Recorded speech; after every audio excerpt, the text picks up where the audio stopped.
I'm calling in the favor. The marriage offer. I need it tonight. When Caleb Reed made a half-drunk promise to marry a stranger to save her business, he thought it was just a joke.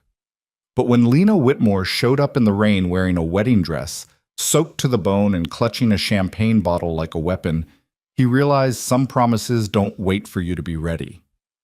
This is the story of a fake marriage that became the realest thing either of them ever built.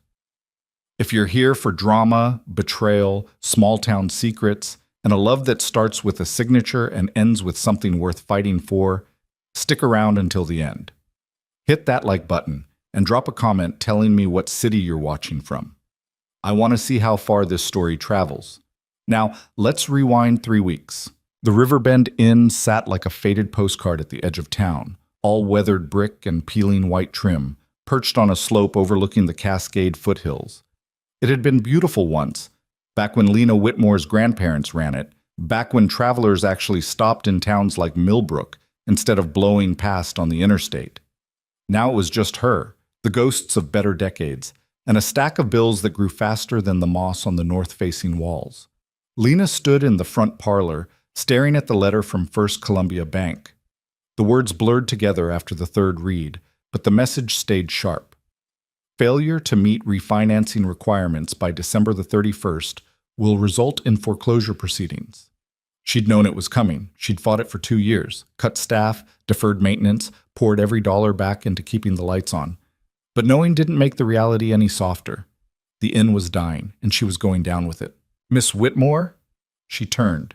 Caleb Reed stood in the doorway, work boots leaving faint prints on the hardwood, a tool belt slung low on his hips. He was broad-shouldered and sun-worn, the kind of man who looked like he'd been built by the same hands that framed houses. 32, maybe 33. Quiet. Competent. He'd been doing repairs around the inn for the past month, small jobs she could barely afford, paid in installments she suspected he didn't actually need.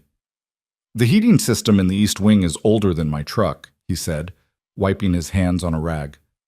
"I can patch it, but it's going to cost you another winter, maybe 2, before it gives up completely." Lena folded the letter and set it on the mantel, her hand steadier than she felt. "How much to replace it?" 12,000, maybe 15 if we find surprises in the walls." She laughed, short, bitter. "I don't have $12,000, Mr. Reed." "Caleb." "Caleb." She turned to face him fully, arms crossed. "I don't have $1,200. Not for heating, not for anything that isn't keeping the bank from taking this place." He studied her for a moment, the way contractors do when they're calculating whether honesty or optimism will serve the client better. Then he nodded. "Understood." "I appreciate the work you've done," Lena said, her voice softening. "But I think we're past the point of Band-Aids." Caleb shifted his weight, glanced around the parlor, the crown molding, the original chandelier, the stone fireplace that had probably been the heart of 100 winter gatherings. "This place worth saving?" "To me? Yes." She met his eyes. "To anyone else?" "Apparently not." He nodded slowly, like he was filing that answer away. Then he slung the tool belt over his shoulder. "I'll send you the invoice for this week. No rush." "Thank you." He made it halfway to the door before he stopped, turned back. "You ever think about getting married?" Lena blinked. "I'm sorry?" "Married." He said it casually, like he was asking about the weather. "Bank says you need a guarantor, right? Someone with assets, clean credit, stable income. Marriage gets you that." She stared at him. "Are you offering?" "I'm saying it's an option." He shrugged. "I've got a house, no debt. My business is solid. I could co-sign. They'd probably approve the refinance." Lena laughed. Actually laughed this time. "That's insane." "Maybe." Caleb's mouth twitched, not quite a smile. "But it'd work." "You don't even know me." "I know you're trying to save something that matters. I know you're not asking for handouts. That's more than most people." For a long moment, she just looked at him. He wasn't joking, not entirely. There was something steady in his eyes, something that said he'd thought this through, even if only for the 30 seconds it took to walk from the East Wing to the parlor. "I appreciate the thought," Lena said carefully. but I'm not going to marry a stranger to save a building. Fair enough? Caleb tipped his head, turned again toward the door. Offer stands if you change your mind. And then he was gone, boots thudding down the front steps, truck engine growling to life in the gravel lot.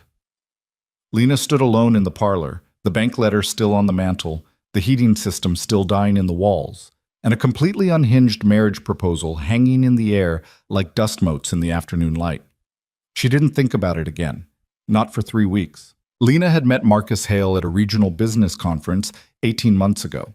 He was polished, articulate, successful, owned a development company that specialized in revitalizing historic properties, which sounded noble until you realized it meant gutting them and turning them into boutique hotels.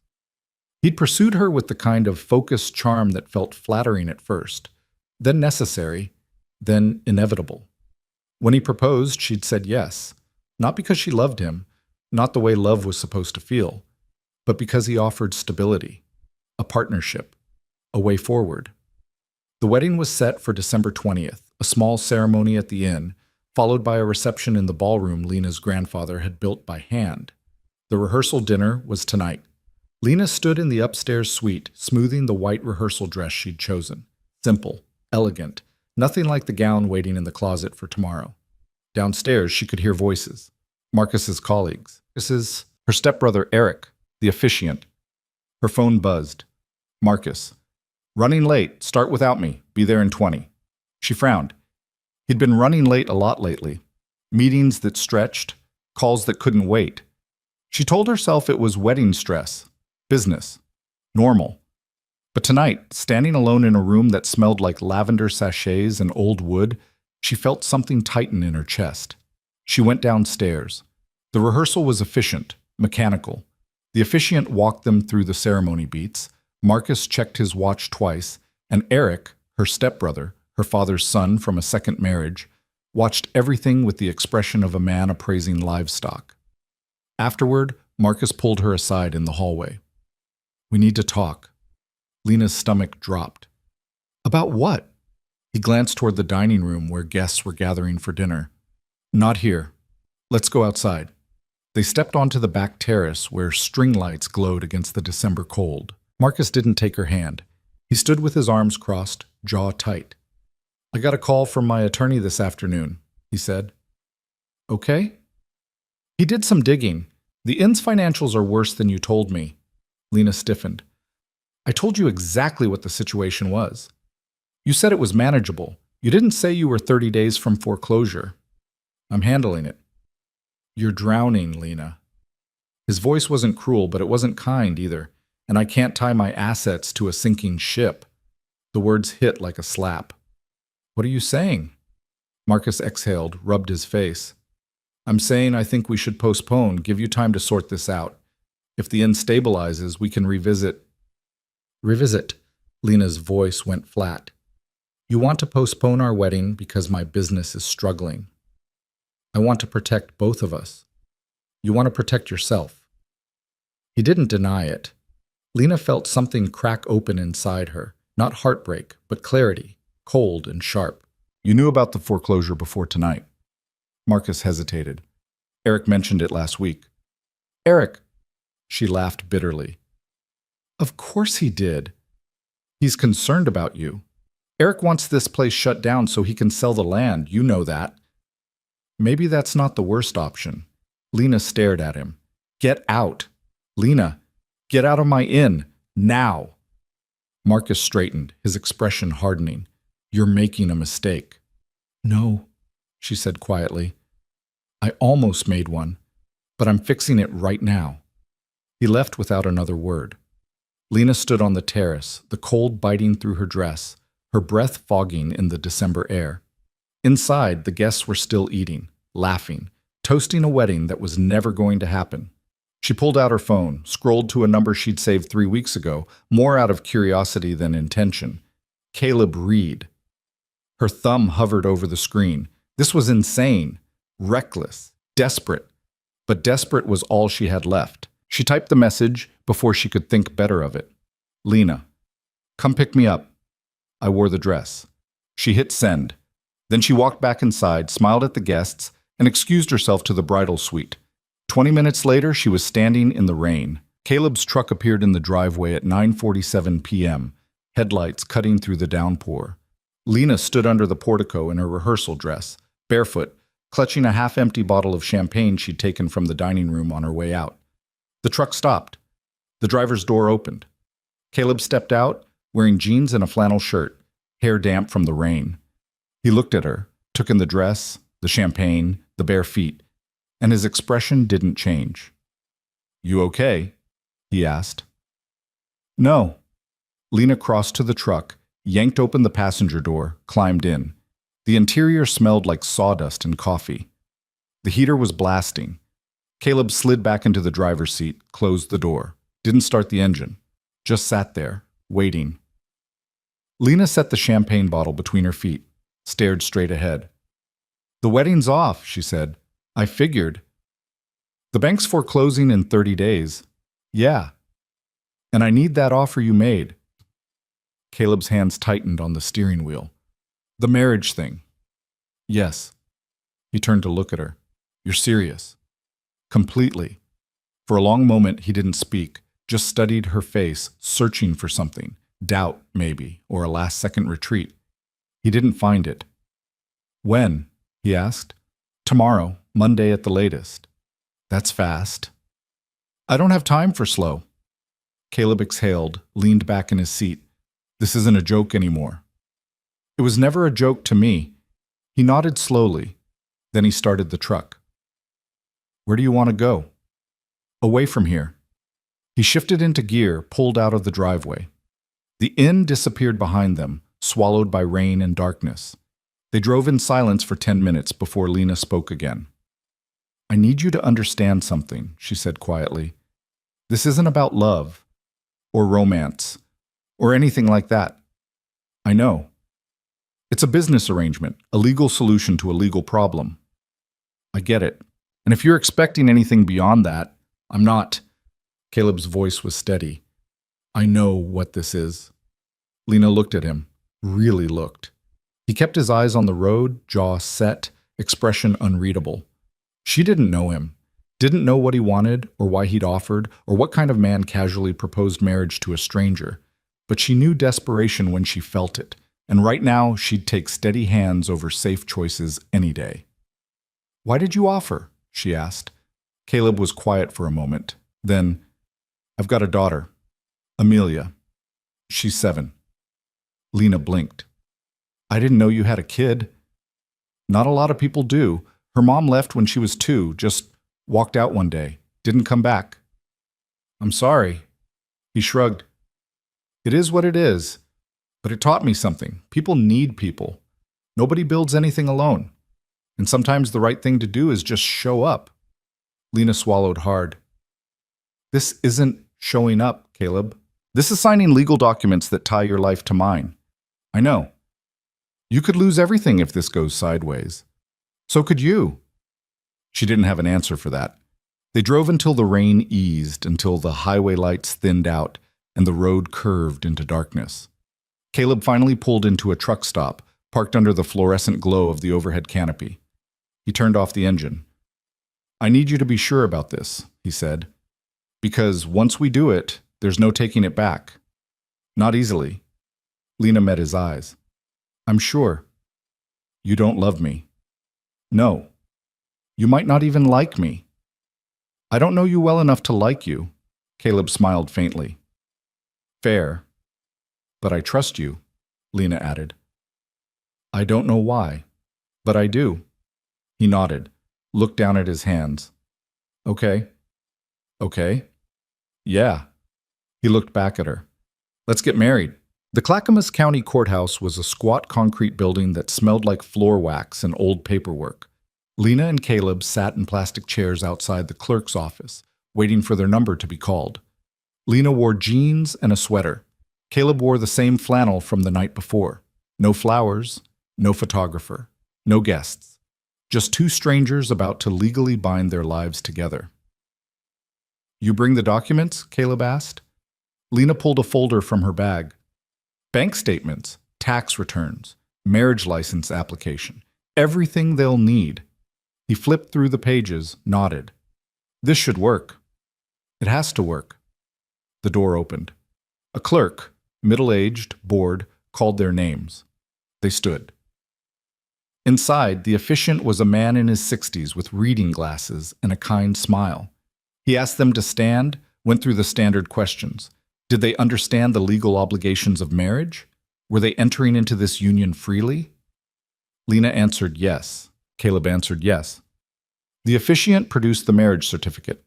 Caleb signed first. Steady, confident strokes. Then he handed the pen to Lena. She stared at the line, her name, her signature, the thing that would make this real. You can still walk away, Caleb said quietly. Lena looked at him. Can you? No. She smiled faintly. Then I guess we're doing this. She signed. The officiant witnessed, filed the paperwork, shook their hands. Congratulations, he said. You're married. They walked out into the December cold as husband and wife. Lena waited for panic to set in, for regret, for the voice in her head that said she'd just made the biggest mistake of her life. It didn't come. Instead, she felt something stranger, relief. What now? Caleb asked. Now we go to the bank, Lena said, and we save the inn. The next morning, Caleb moved into the Riverbend Inn, not officially, not publicly, but enough to make the marriage look legitimate. He brought a duffel bag, his toolbox, and a framed photo of his daughter that he set on the dresser in the guest room Lena had cleared for him. She'd offered him the suite next to hers, separate spaces, separate lives, but close enough to maintain appearances. We need to be smart about this, Lena said as they sat in the kitchen over coffee. If the bank suspects this is a sham marriage, they'll pull the refinance. If Eric finds out, he'll challenge it legally. Caleb nodded. So we act like it's real. In public, yes. Joint accounts, shared address. We'll need to be seen together, maybe attend a few town events. What about in private? Lena met his eyes. In private, we're business partners. Nothing more. Got it. She pulled out a legal pad, started writing. I'll add you to the bank accounts today. You'll need to co-sign the refinance paperwork. The loan officer wants to meet with us Thursday. I'll be there. And we'll need to tell people, not everyone, but enough that it looks natural. Caleb leaned back in his chair. You know this is going to blow up your social life, right? Small town, canceled wedding, sudden new husband. People are going to talk. Let them talk. And your family? Lena's jaw tightened. Eric's not family. He's a parasite.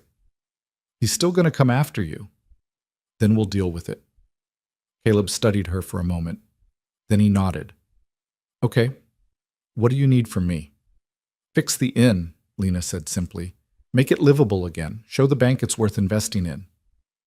That's going to take more than a few repairs. I know. She slid a folder across the table. I have a list, prioritized by urgency. Start with the heating system, then the roof, then the plumbing in the west wing. Caleb opened the folder, scanned the pages. His expression didn't change, but she saw his jaw tighten. This is at least $40,000 of work, he said. I know. You don't have $40,000. No, but you do. He looked up sharply. Lena held his gaze. I'm not asking for charity. I'll pay you back with interest once the refinance goes through. And if it doesn't, then you'll have a 50% stake in a foreclosed property, which is still worth something.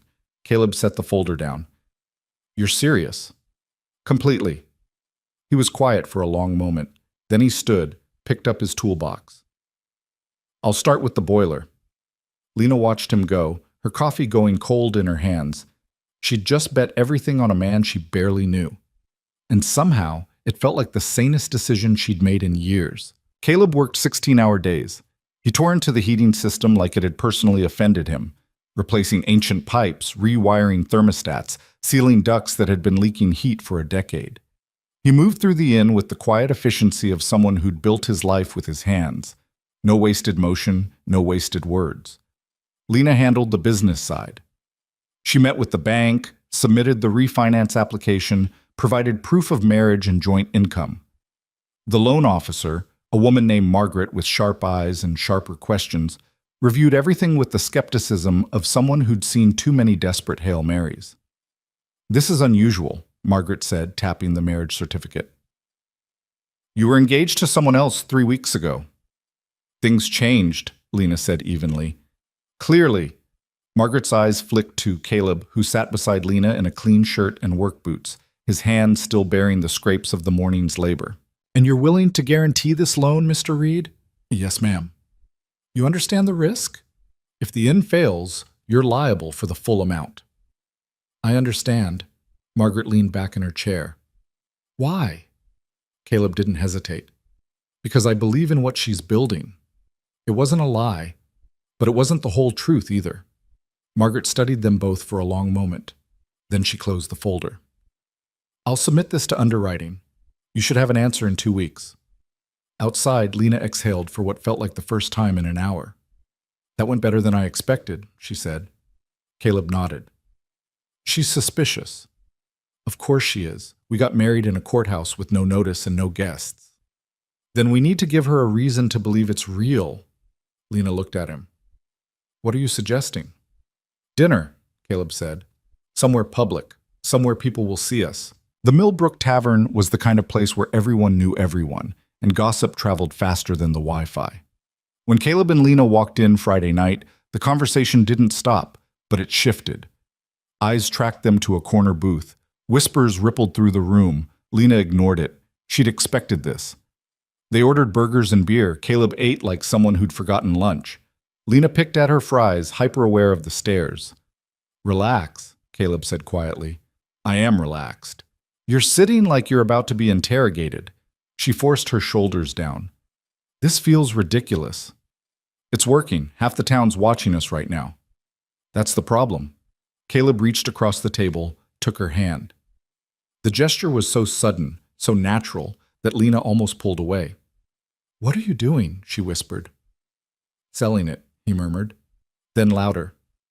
You want to talk about the Christmas gala? Lena blinked. Then she understood. He was giving them a script, a reason to be here, a conversation that sounded like a marriage. The gala, she said, matching his tone. Right. I was thinking we could use the ballroom. It's been years since we hosted anything that size.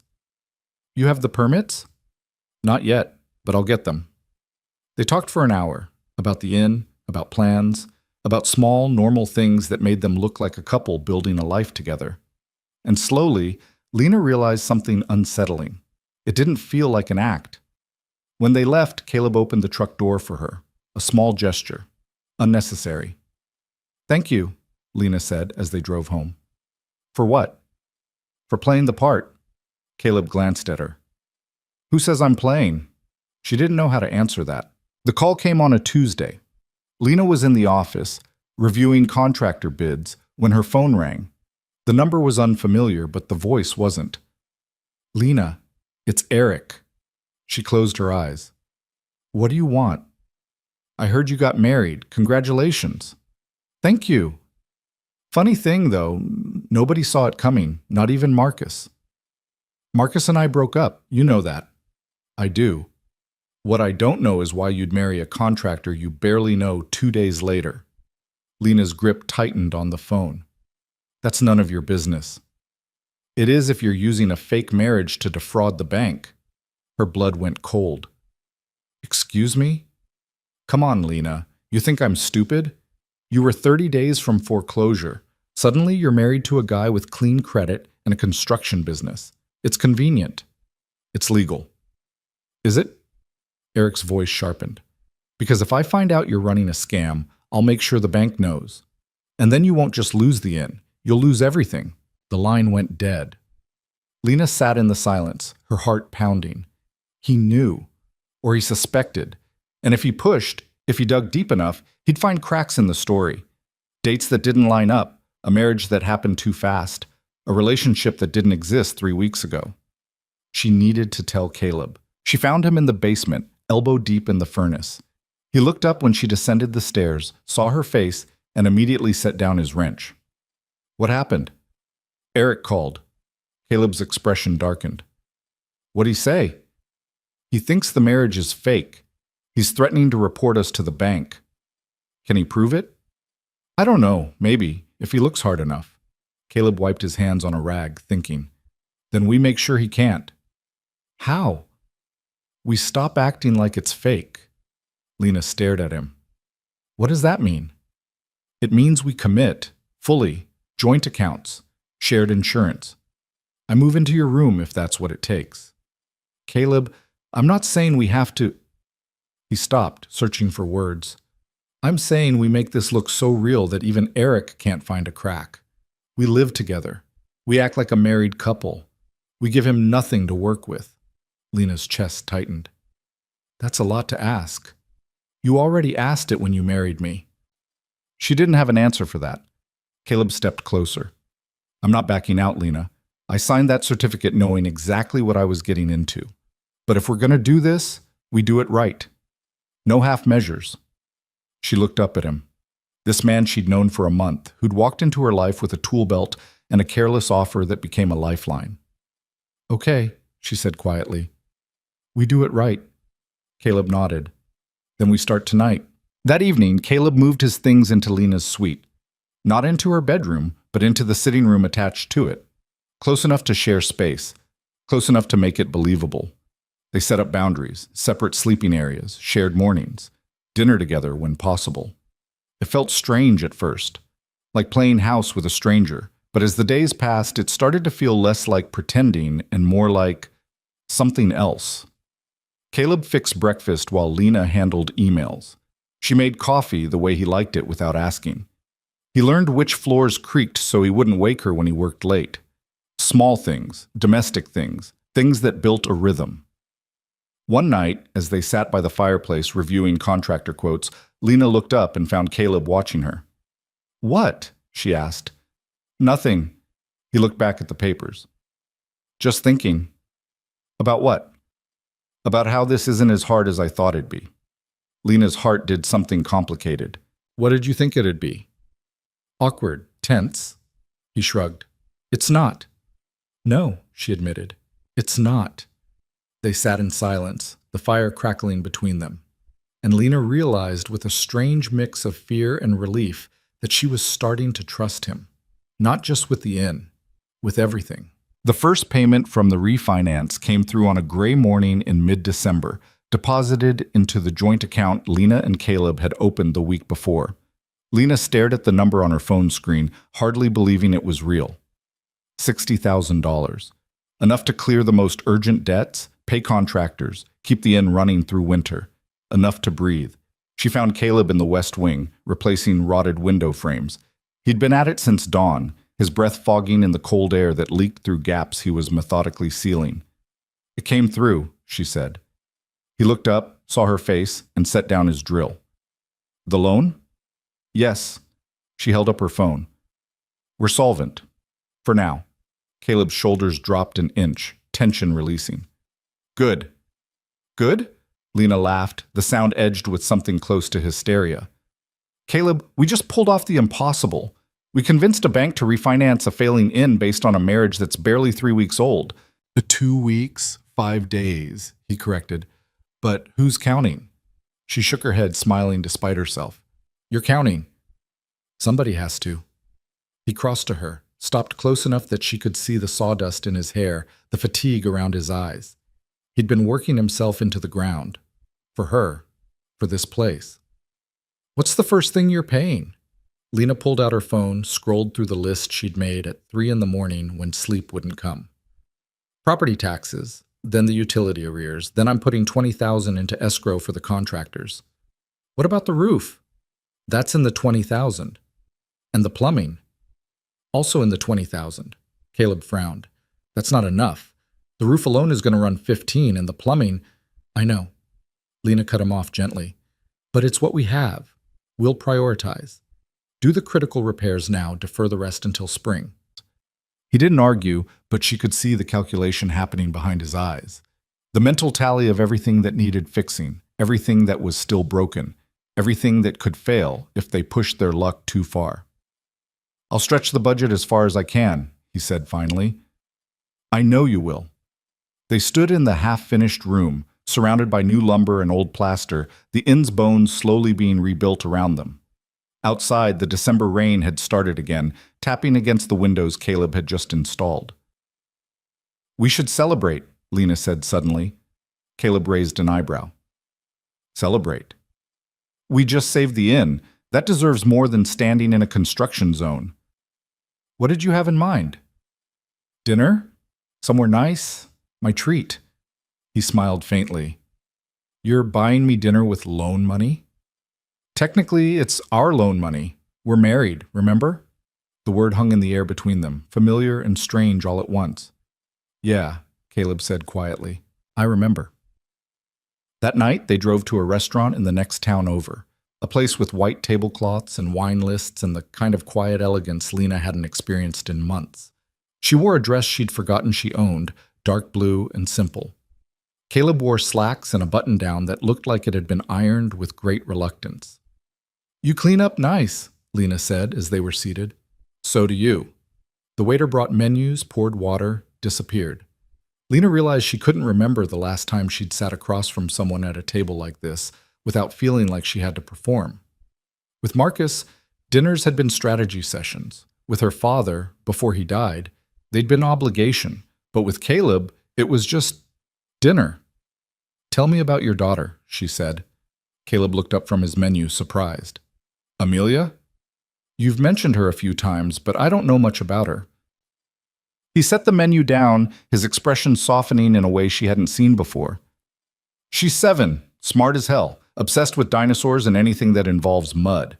She's with my sister right now, down in Eugene. Your sister's watching her? Yeah, Sarah. She's got 2 kids of her own, so Amelia stays with them when I'm working long jobs. He paused. She asked about you. Lena blinked. About me?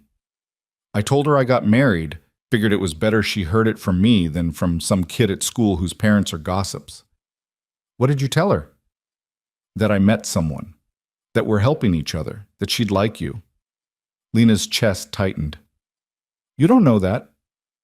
I do actually. You run an inn. You're basically a professional host, and Amelia loves new people. When do I meet her? The question came out before Lena could stop it. Caleb's expression shifted, something careful moving across his face. You want to meet her? If we're doing this, really doing this, then yes, I should meet her. Caleb was quiet for a moment. Then he nodded. Okay, I'll bring her up next weekend. Fair warning. She's going to ask you a million questions. I can handle questions. Not like these. She once asked me why the moon doesn't fall down and then didn't accept my answer for 3 days. Lena laughed, and it felt good. Easy. I look forward to it. They ordered. The food came. The conversation flowed in a way that felt natural, unforced. Caleb told her about growing up in a family of builders, learning carpentry from his grandfather, starting his own business at 25. Lena talked about inheriting the inn, the weight of legacy, the impossible choice between letting go and holding on. Why did you stay? Caleb asked. You could have sold it years ago, taken the money and started over somewhere else. Lena traced the rim of her wine glass. Because it's the only thing I have left of my grandparents. My dad sold everything else after my mom died. But the inn was in a trust. He couldn't touch it, so it became mine. And you've been fighting to keep it ever since. Wouldn't you? If it was the last piece of the people who raised you? Caleb nodded slowly. Yeah, I would. The waiter brought dessert. They shared a piece of chocolate cake, trading forkfuls across the table like it was the most normal thing in the world. And maybe it was. Maybe this, sitting across from someone who understood the weight of building something, of holding on to something, was what normal was supposed to feel like. When they left, the rain had stopped. The air was cold and clean, and the stars were out for the first time in days. Caleb opened the truck door for her. Again, that small, unnecessary gesture that was becoming a habit. Thank you for tonight, Lena said. You paid. I meant for everything, for showing up, for not walking away when this got complicated. Caleb looked at her, really looked, his eyes steady in the dim light of the parking lot. It was never not complicated, Lena. I knew that from the start. Then why stay? He was quiet for a long moment, then, because I don't walk away from things I start. And I started this. He climbed into the driver's seat, started the engine. And as they drove back through the dark Oregon hills toward the inn, Lena realized something that should have terrified her, but somehow didn't. She was starting to depend on him. Not just for the repairs, not just for the loan, for the way he showed up, for the way he stayed.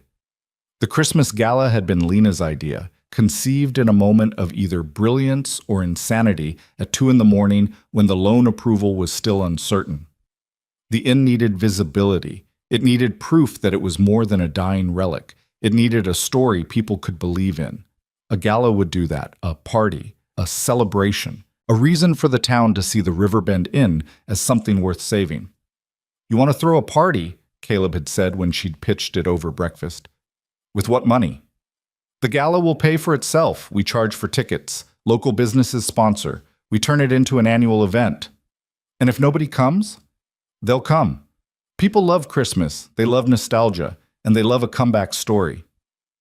Caleb had looked at her like she'd suggested building a rocket ship, but he hadn't said no. Now, 3 weeks later, with the gala scheduled for the Saturday before Christmas, Lena was beginning to wonder if she'd lost her mind. The ballroom needed work, serious work. The floor was structurally sound, but the finish was scarred and dull. The chandelier, original to the building, a massive crystal piece her grandfather had installed in 1962, hadn't been lit in 5 years because half the wiring was shot. The stage at the far end sagged in the middle. Caleb stood in the center of the room, hands on his hips, surveying the damage. 6 days, he said. "I know. That's not a lot of time. I know." He turned to look at her. "You really think we can pull this off?" "I think we have to try." Caleb nodded once, decisive. Then he pulled out his phone, started making calls. By the end of the hour, he'd assembled a crew. 2 carpenters he knew from previous jobs, an electrician who owed him a favor, and a flooring guy who agreed to work for cost plus beer. They descended on the ballroom like a tactical unit. Lena stayed out of the way, handling logistics. Catering, music, decorations, ticket sales. The local businesses had been surprisingly responsive, maybe because they sensed a genuine effort, maybe because they were curious about the woman who'd married a stranger and was now betting everything on a Christmas party. Either way, the sponsorships came in. Slowly at first, then faster. The bakery donated desserts. The florist offered centerpieces at cost. The hardware store gave them a discount on supplies.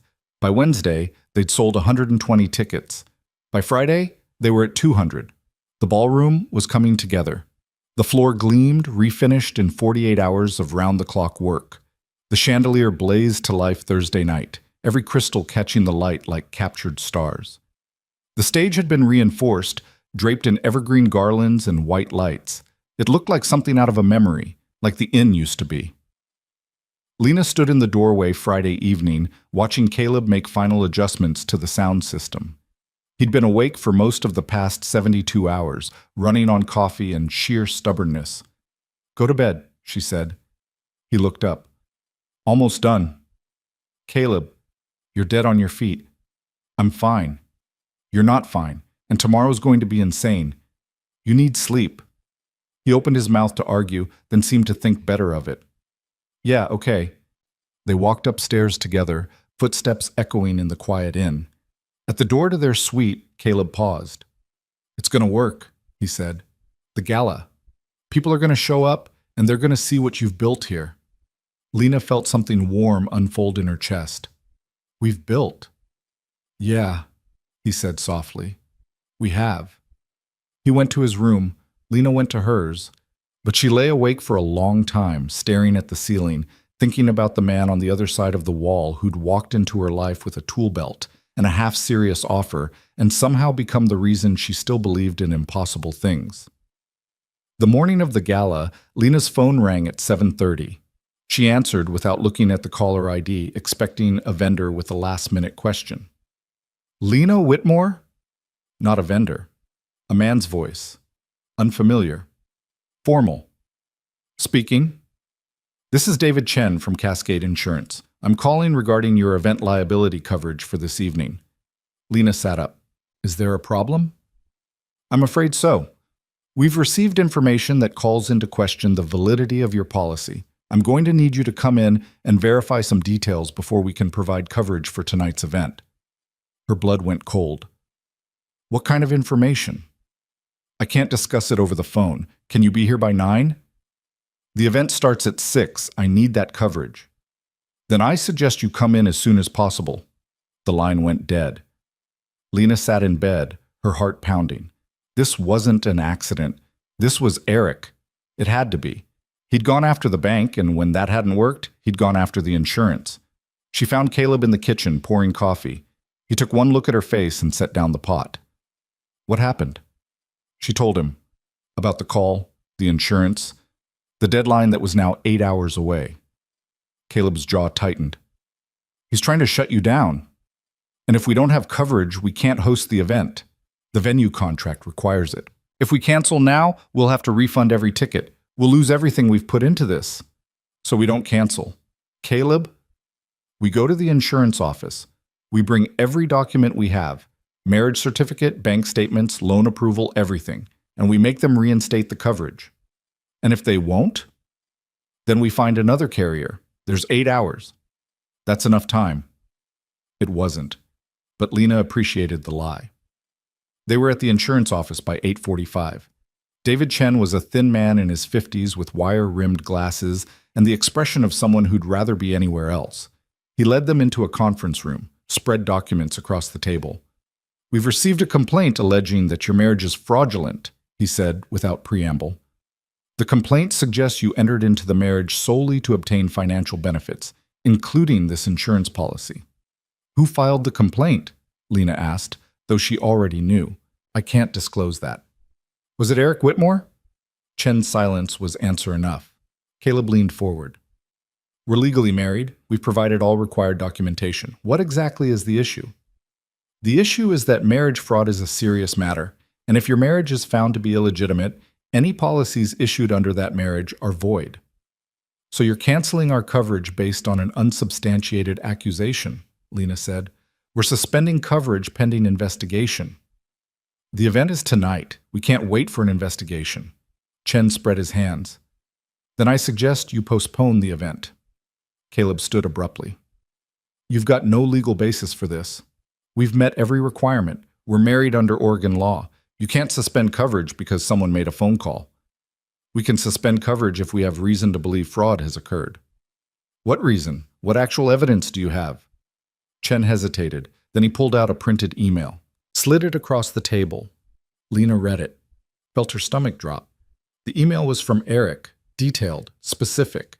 It outlined the timeline, the broken engagement, the sudden marriage, the loan approval. It included dates, names, public records. It made a compelling case that the marriage was a sham, and it ended with a single line. "I am willing to testify under oath that this marriage is fraudulent." Caleb read over her shoulder. His hand found hers under the table, squeezed once. "This is a family dispute," Lena said, keeping her voice steady. "My stepbrother wants the inn. He's been trying to force a foreclosure for 2 years. This is retaliation, not evidence." "Perhaps," Chen said. "But until we can verify the legitimacy of your marriage, the suspension stands." They left the office at 9:45, sat in the truck. Lena felt the panic rising, the weight of everything crashing down. "We're going to lose it," she said. "The gala, the money, all of it." Caleb was quiet. Then he pulled out his phone. "Who are you calling?" "Everyone I know with an insurance license." He made 7 calls, got 7 variations of the same answer. Too short notice, too much risk, can't help. By 11, they were out of options. Lena pressed her hands to her face. "We have to cancel." "No." "Caleb, we don't have coverage.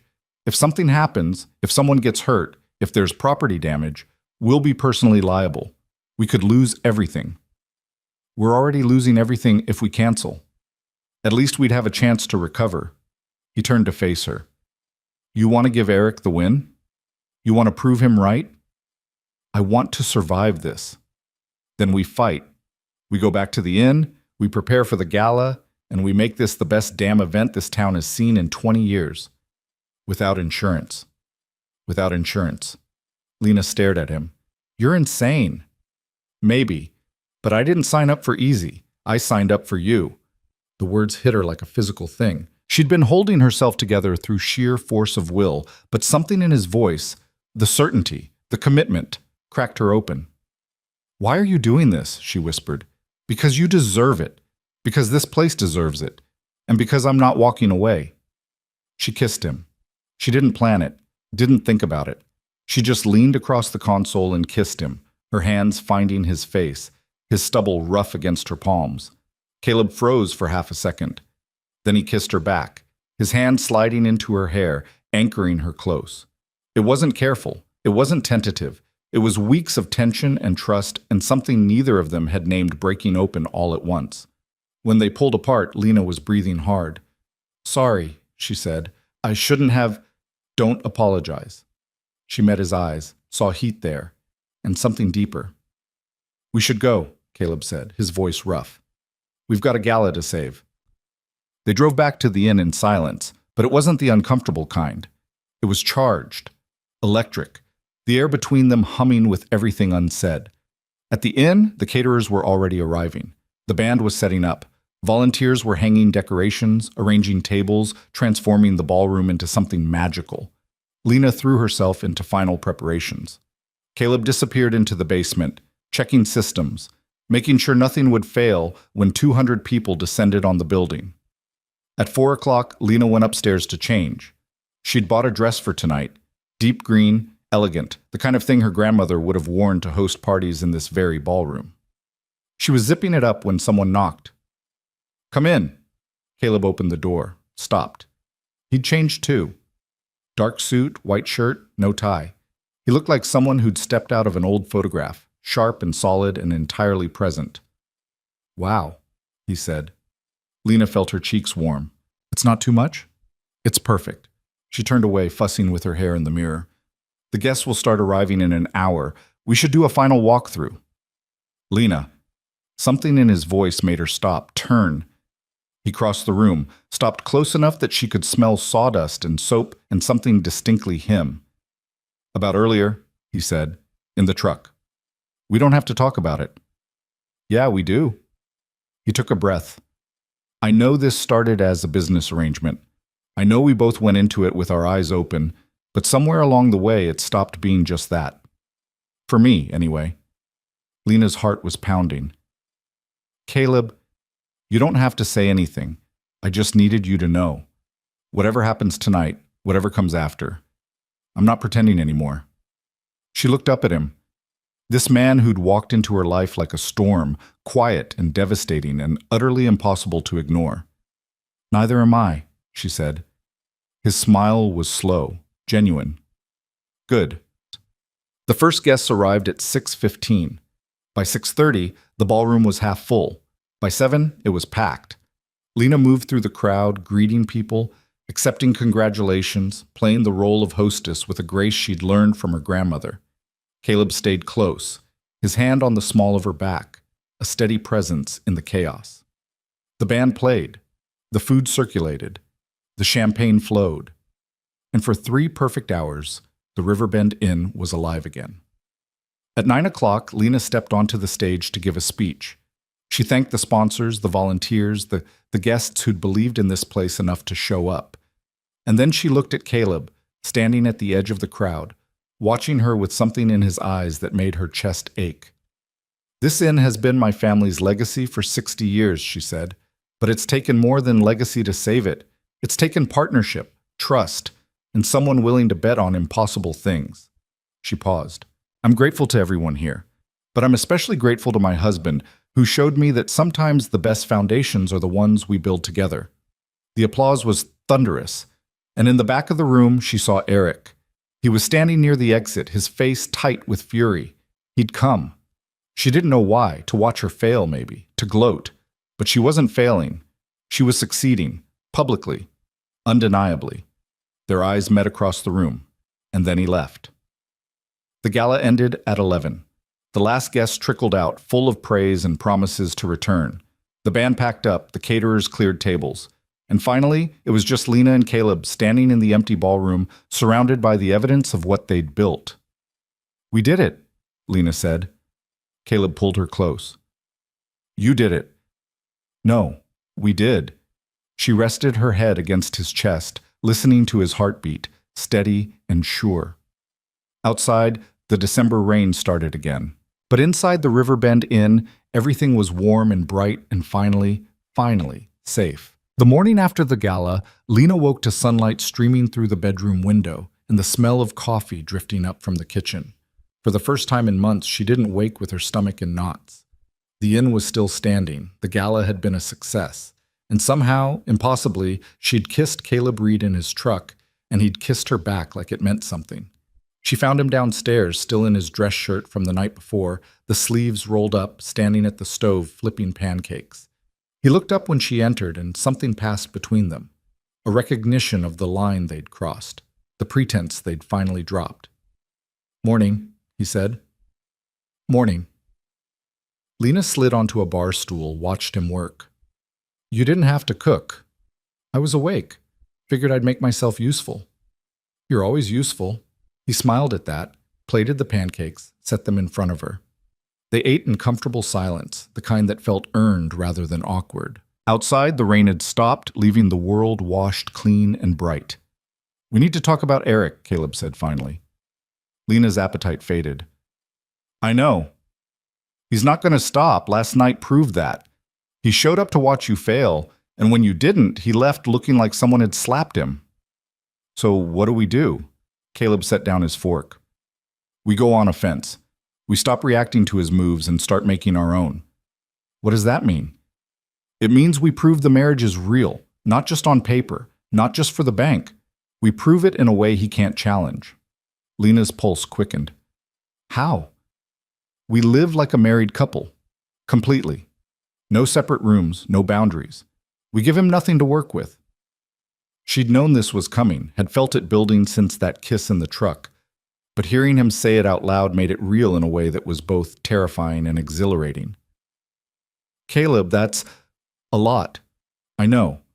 But it's the only way to protect what we've built. And what happens when this is over? When Eric backs off and the inn is stable and we don't need this anymore?" He looked at her directly, his eyes steady. "You think I'm still pretending? I don't know what you're doing. I'm falling for you." The words came out simple, honest. "I have been since you stood in that rain in a wedding dress and called in a favor I never thought you'd actually want." Lena's breath caught. "You don't have to say that. I'm not saying it because I have to. I'm saying it because it's true." She stood, crossed to the window, her hands gripping the counter. "This is complicated. Everything about this is complicated. We barely know each other. We've been living together for a month. We're legally married. I've seen you at 3 a.m. panic baking bread because you couldn't sleep. You've seen me replace an entire plumbing system in 4 days on no sleep." He moved closer. "We know each other, Lena." She turned to face him. "And if this doesn't work? If we try and it falls apart, then we deal with it. But at least we tried. You're willing to risk everything on a maybe." "I already did. The day I signed that marriage certificate." Lena felt something break open in her chest, all the walls she'd built crumbling under the weight of his certainty. She'd spent so long protecting herself, protecting the inn, protecting the memory of the people who'd built this place. But somewhere along the way, Caleb had slipped past her defenses and built something new in the spaces she'd thought were sealed off. "Okay," she said quietly. "Okay? We try, really try. No more pretending." Caleb closed the distance between them, his hands finding her waist, pulling her close. No more pretending. He kissed her again, softer this time, like they had all the time in the world. And maybe they did. Maybe this thing between them wasn't a crisis to be managed or a performance to be maintained. Maybe it was just real. The week before Christmas, Caleb brought his daughter to the inn. Amelia Reed was 7 years old, all wild brown hair and endless questions, wearing light-up sneakers and a t-shirt with a stegosaurus on it. She burst through the front door like a small tornado, took one look at the grand staircase, and announced, "This place is huge. Do you have ghosts?" Lena laughed. "Not that I know of." "That's boring. Every old building should have at least one ghost." Caleb set down Amelia's overnight bag, gave Lena an apologetic look. "I warned you." "You did." Lena crouched to Amelia's level. "I'm Lena. It's nice to finally meet you." Amelia studied her with the serious intensity only children can muster. Dad says you got married, like, really fast. We did. Why? Because sometimes when you meet the right person, you know. That's what people say in movies, but movies aren't real. Lena glanced at Caleb, who was trying not to smile. You're right. Movies aren't real. But sometimes real life surprises you. Amelia seemed to accept this. Can I see my room? Absolutely. Lena led them upstairs to the suite she'd prepared, a corner room with windows overlooking the hills and a shelf she'd stocked with books about dinosaurs and space. Amelia's eyes went wide. This is for me? Whenever you visit. Dad, can we live here? Caleb rubbed the back of his neck. We'll see, kiddo. But his eyes met Lena's over Amelia's head, and something passed between them. A possibility. A future that was starting to take shape. That evening, they made dinner together. Amelia insisted on helping, which meant flour ended up on the floor and cheese mysteriously disappeared before it made it to the casserole. But the kitchen was warm and full of laughter, and when they finally sat down to eat, Lena realized this was what she'd been missing all along. Not just the inn, not just stability, but this. Family. After dinner, Amelia curled up on the couch with a book about pterodactyls. Caleb and Lena cleaned up, moving around each other with the easy rhythm they'd developed over the past month. She likes you, Caleb said quietly. I like her. She's smart. And terrifying. That's accurate. He dried the last plate, set it in the cabinet.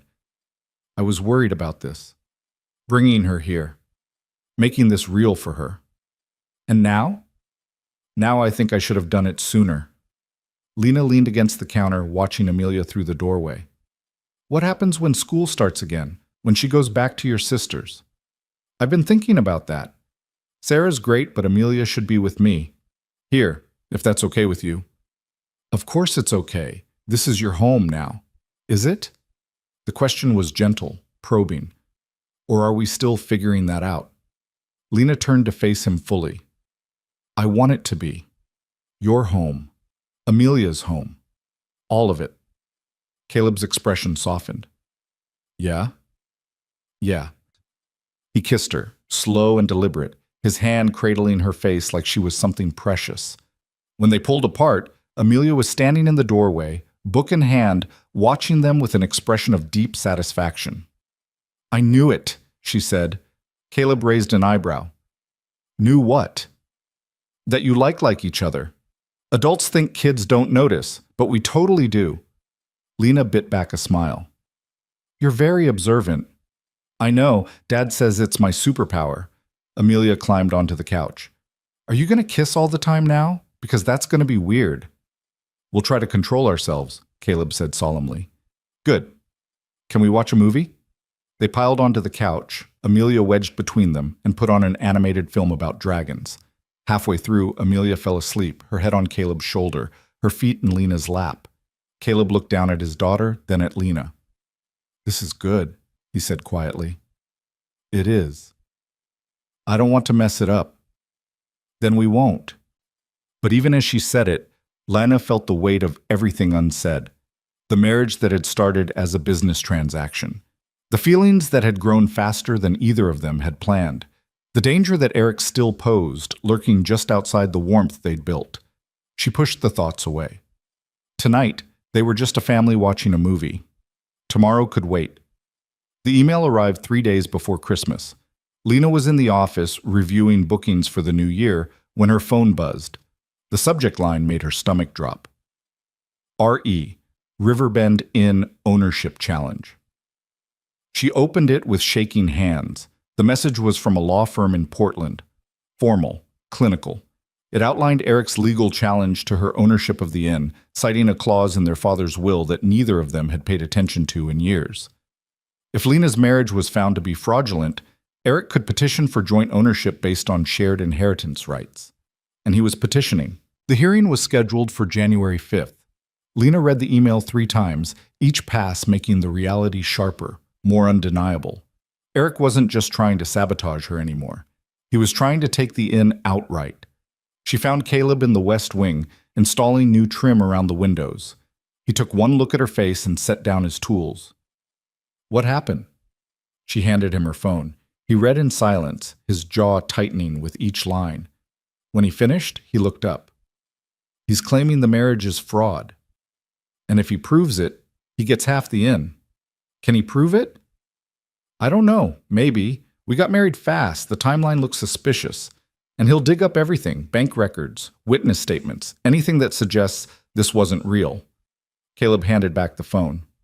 Then we make sure he can't. How? We get a lawyer, a good one.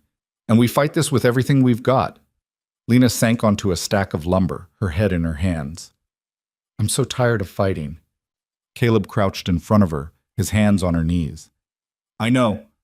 But this is the last fight. We win this and he's done. He'll have nothing left to throw at us. And if we lose, we won't. You can't know that.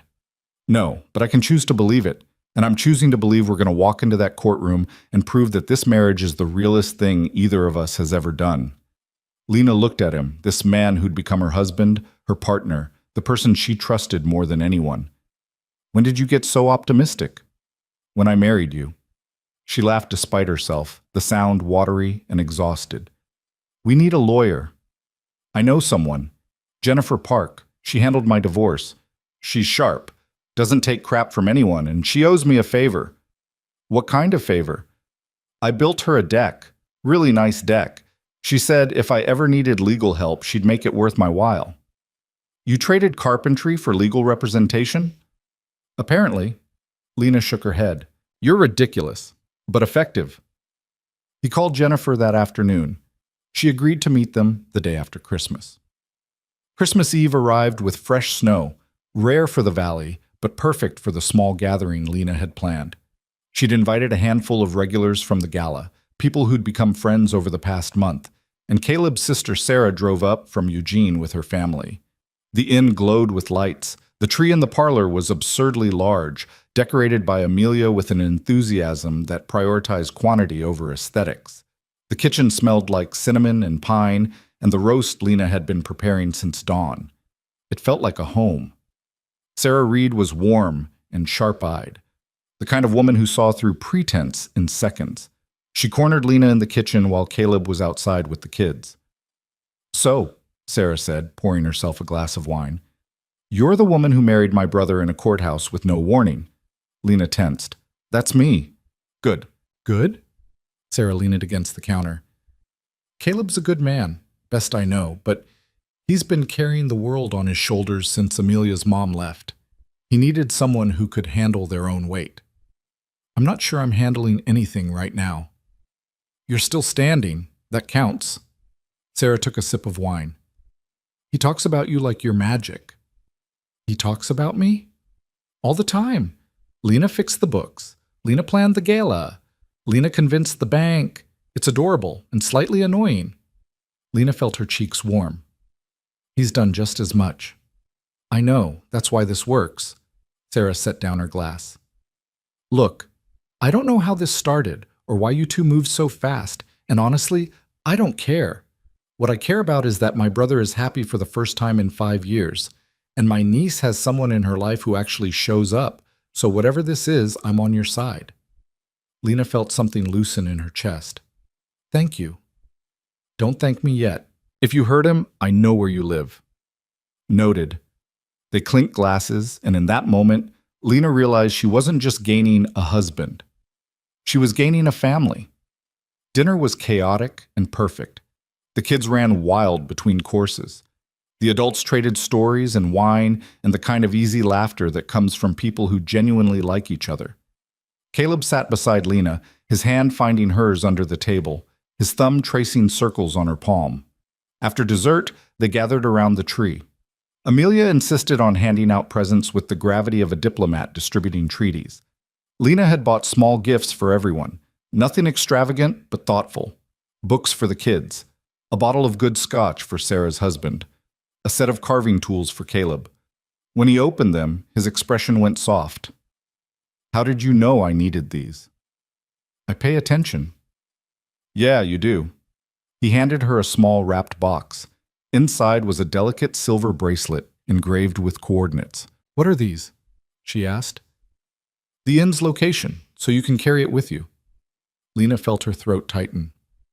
Caleb, I know it's not much, but she kissed him, not caring that everyone was watching, not caring about anything except the man who'd walked into her life and decided she was worth staying for. When they pulled apart, Amelia was grinning. I told you they'd kiss. Sarah laughed. You called it, kid. That night, after everyone had gone to bed, Lena and Caleb sat by the fire in the parlor. The house was quiet, the snow still falling softly outside. This was a good day, Caleb said. It was. Even with everything coming? Especially with everything coming, Lena leaned against him. I'm glad your family was here. They're your family now, too.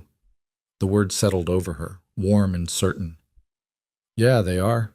Caleb kissed the top of her head. We're going to be okay, you know. Whatever Eric throws at us. We'll handle it.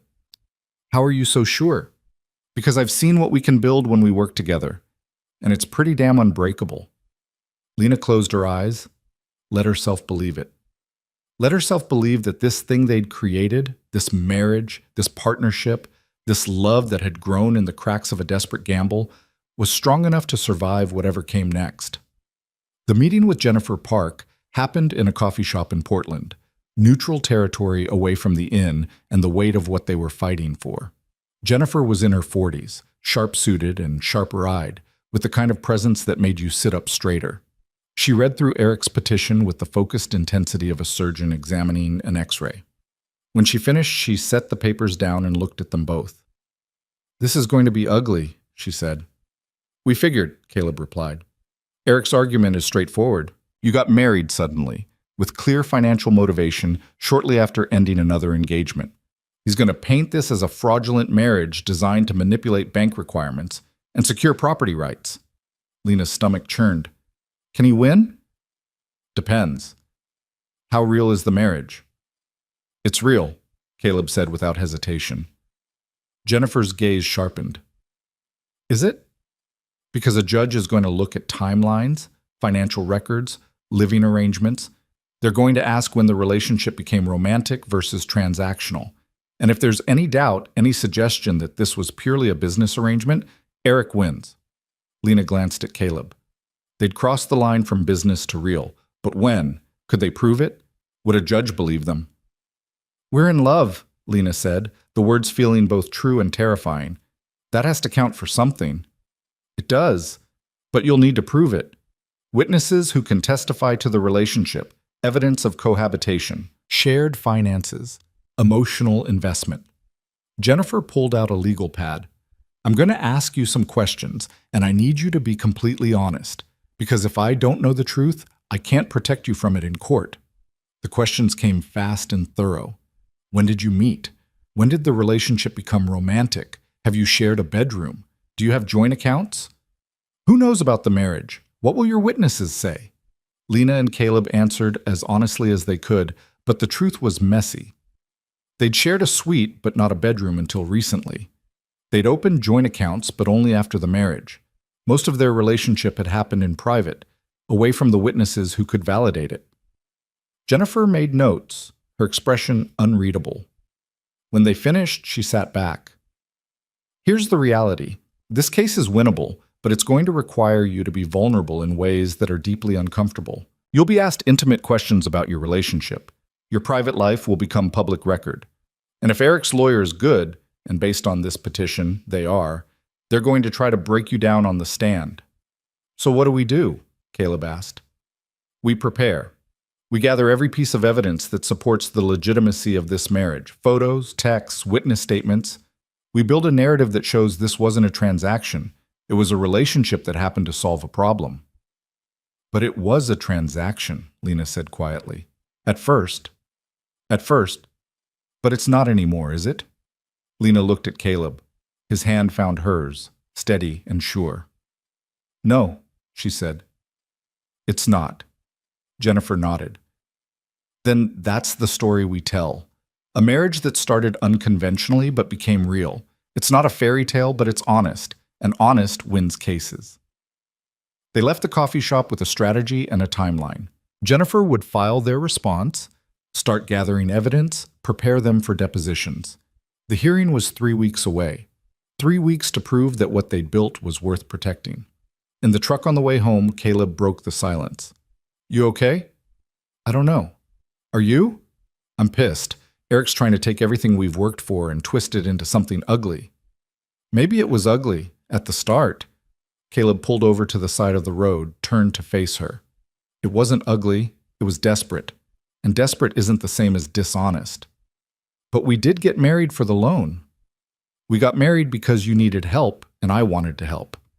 Yeah, there was a practical reason, but there was also trust and respect and the belief that we could build something together. He cupped her face. That's not fraud, Lena. That's partnership. The judge might not see it that way. Then we'll make them see it. Together. She leaned into him, drawing strength from his certainty. I'm scared. Me too. But we've handled everything else Eric's thrown at us. We'll handle this.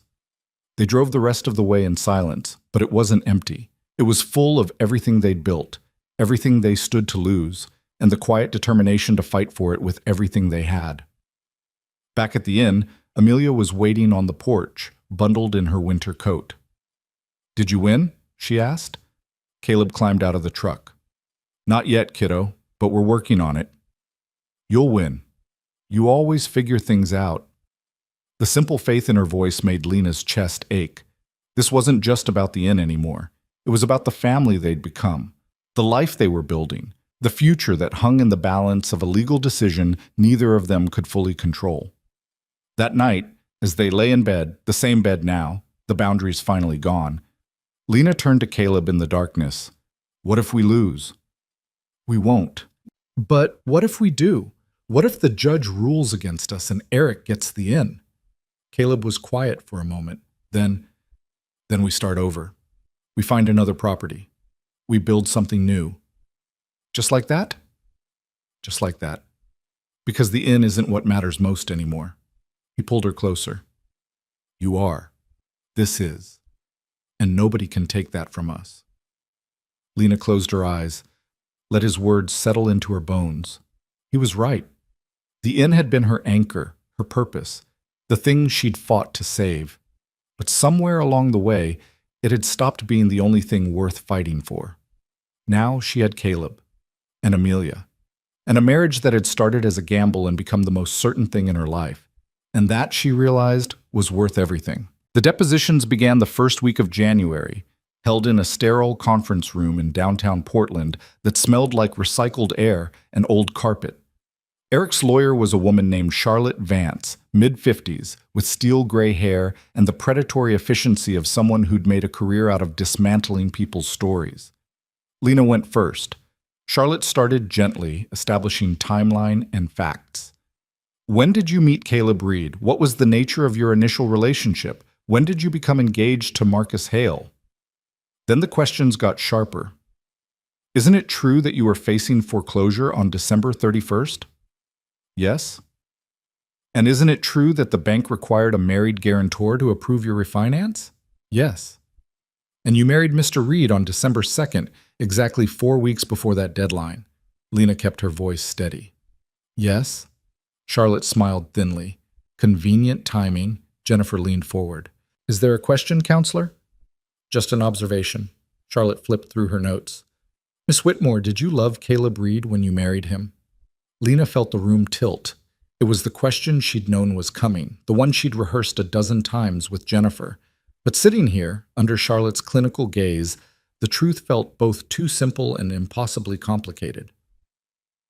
I didn't know him well enough to be in love with him, Lena said carefully. But I trusted him, and I believed we could build something together. That's not what I asked. Did you love him? Not in the traditional sense, not yet. So you married a man you didn't love to secure a loan. I married a man I respected and trusted who offered to help when nobody else would. Charlotte made a note. And when did this arrangement become romantic? Lena thought about the kiss in the truck, the way Caleb's certainty had cracked her open, the slow build of something she hadn't planned for but couldn't deny. It wasn't a single moment, it was gradual. How gradual? A week? A month? A few weeks. So you were living together, presenting as a married couple to the bank and the community, but not actually in a romantic relationship. We were building a relationship. It just didn't start the way most relationships do. It started as fraud. Jennifer's hand came down on the table. Objection. That's not a question, and you know it. Charlotte's smile widened. Withdrawn. She pulled out a document, slid it across the table. This is your bank application for the refinance. You declared yourself married on December 3rd, one day after the wedding. The loan was approved on December 16th. You received the first disbursement on December 18th. That's 16 days from marriage to money. Do you see how that might look suspicious? I see how you want it to look, Lena said, her voice harder now. But the facts don't change. We got married, we applied for a loan, we met all legal requirements. There's no fraud in that, except the marriage itself. The marriage is legal and valid. Legal and valid aren't the same as real. The deposition went on for 3 more hours. Charlotte picked apart every detail, every timeline discrepancy, every moment that could be twisted into evidence of deception. By the time it ended, Lena felt hollowed out, her own life made to sound like a criminal conspiracy. Caleb was waiting in the hallway. He took one look at her face and pulled her close. That bad? Worse. Jennifer emerged from the conference room, her expression grim. She's good. Better than I expected. So what do we do? Caleb asked. We prepare you. You're up tomorrow. Caleb's deposition was scheduled for 9 the next morning.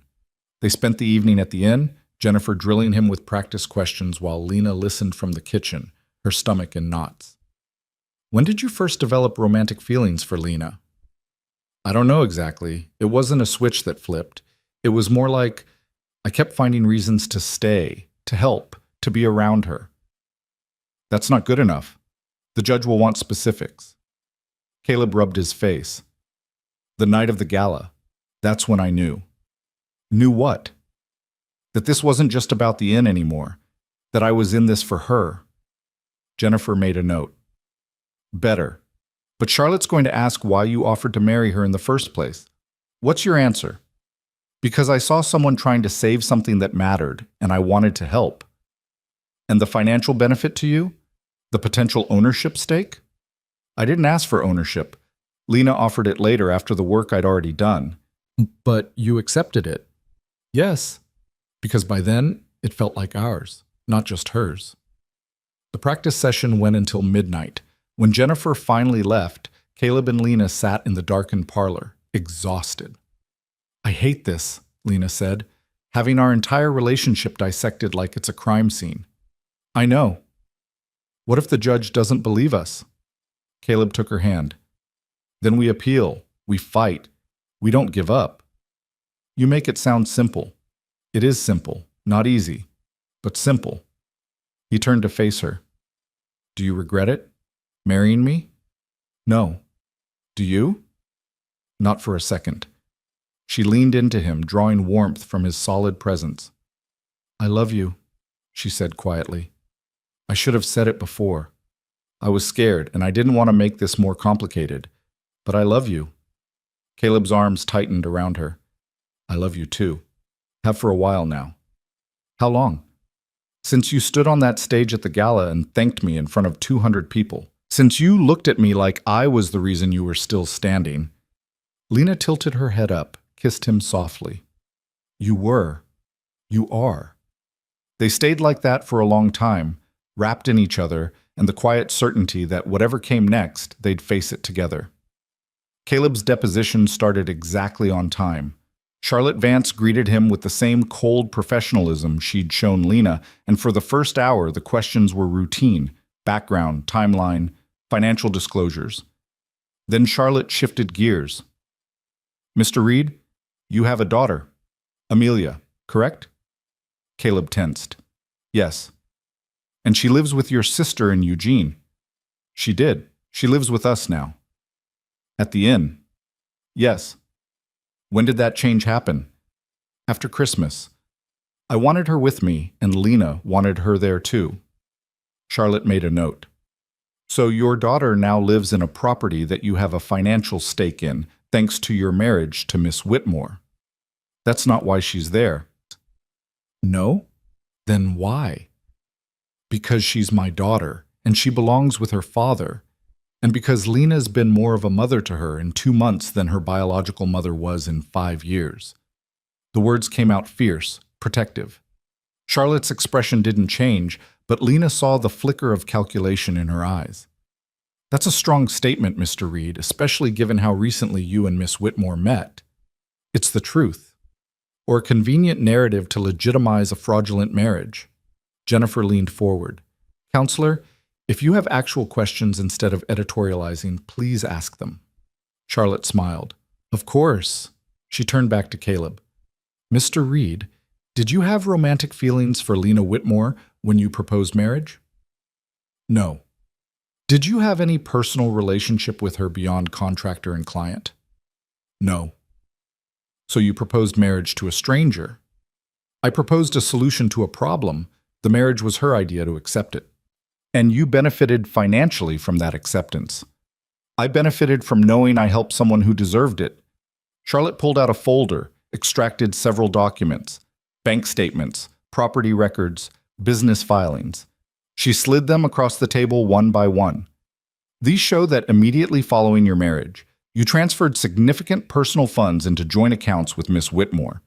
You also began receiving payments from the Riverbend Inn LLC for construction work that prior to the marriage you'd been doing at cost or below market rate. That changed after you married her, didn't it? Caleb's jaw tightened. Lena insisted on paying me properly once the loan came through. I didn't ask for it. But you accepted it. Yes, because I'd put $40,000 of my own money into repairs, and she wanted to make it right. $40,000 that you then recouped, plus ownership stake, plus ongoing contracted work. Quite a profitable arrangement for someone who claims he was just helping out. I wasn't trying to profit. I was trying to save a place that mattered. To her, not to you. To both of us. Charlotte leaned back.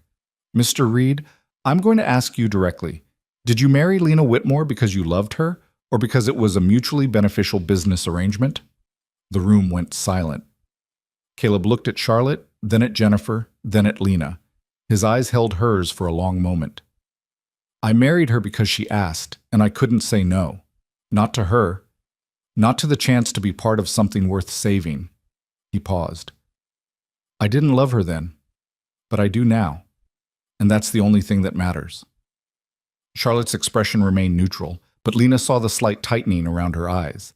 It wasn't the answer she'd wanted. It was too honest, too raw, too hard to dismiss as rehearsed. The deposition continued for another 2 hours, Charlotte probing every angle, every financial detail, every moment that could suggest calculation over genuine feeling. But Caleb didn't waver. He answered every question with the same steady honesty that had made Lena trust him in the first place. When it finally ended, they walked out into the gray January afternoon. Jennifer stayed behind to review notes with her assistant, leaving Lena and Caleb alone. You did good, Lena said. I told the truth. That's all I could do. She's going to use it against us, the fact that we didn't love each other at first. Let her. The judge isn't stupid. They'll see what this really is. And what's that? Caleb stopped walking, turned to face her on the sidewalk in the middle of downtown Portland, people streaming past them like water around stones. Two people who took a chance on each other and built something real out of it. That's not fraud. That's just life. Lena felt her throat tighten. I hope the judge agrees. They will. And if they don't, we'll figure it out. But right now, I need you to stop waiting for the other shoe to drop and trust that we're going to be okay. I'm trying. I know. He kissed her forehead. Let's go home. The week before the hearing, Eric made his move. It came in the form of a letter, delivered to the inn by courier, marked urgent. Lena opened it in the office, Caleb reading over her shoulder. The letter was brief and brutal. Eric was offering a settlement. He would drop the ownership challenge in exchange for Lena selling him a 51% stake in the inn at below market value. She would retain minority ownership and operational control, but final decisions would require his approval. It was a poison pill dressed up as compromise. He knows we're worried, Lena said, staring at the paper. He's betting we'll take the easy way out. Are you considering it? No. Are you? Caleb took the letter, crumpled it, tossed it in the trash. Not for a second. Jennifer's response when they called her was more measured. Settlement isn't weakness, it's strategy. If you're not confident about the hearing, we're confident, Lena interrupted. Then we proceed. But I want you to understand what you're risking. If we lose, Eric doesn't just get half. He gets to challenge the marriage's validity, which could affect the loan, your joint assets, everything. This settlement, as bad as it is, protects you from total loss. Caleb's hand found Lena's. We're not settling. Then get ready. The hearing is in 4 days, and Charlotte's going to come at you with everything she's got. They spent the weekend preparing. Jennifer brought them to her office, walked them through courtroom procedure, ran mock testimony sessions until Lena could recite her answers in her sleep. The judge is going to ask about the timeline, Jennifer said. About why you move so fast. Your answer needs to be consistent, rehearsed, but not robotic. We moved fast because the situation required it, Lena said. The deadline was real. The need was real. The solution worked. And the feelings came later. But they're real too. Jennifer nodded. Good. Stick to that.